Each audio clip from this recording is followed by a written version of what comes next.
Hello and welcome. Today's topic is our monocyte. These are kind of agranulocyte under white blood cells. Originates from the myeloblast, so we can say it has indirect mesodermal origin. These are the largest cells in the group of white blood cells. Size is 15 to 22 micrometer.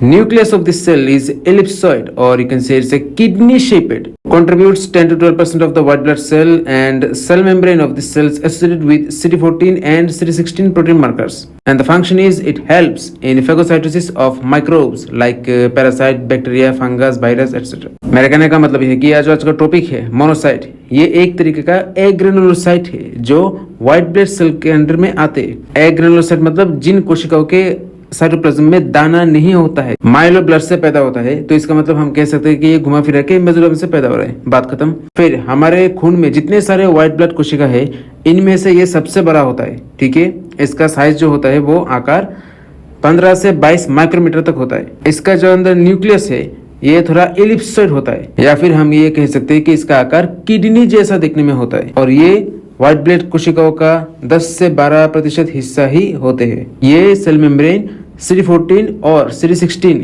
ये दो तरीके का protein marker के साथ जुड़ा हुआ रहता है. अब ये दोनों चीज क्या है वो हम बाद में बात करेंगे. नहीं, इसका काम क्या है? जितने सारे माइक्रोब्स है, माइक्रोब्स मैंने आपका कीटाणु जैसे आपका फंगस, पैरासाइट, वायरस, बैक्टीरिया, इन सबको फैगोसाइटोसिस के जरिए मारने में मदद करता है.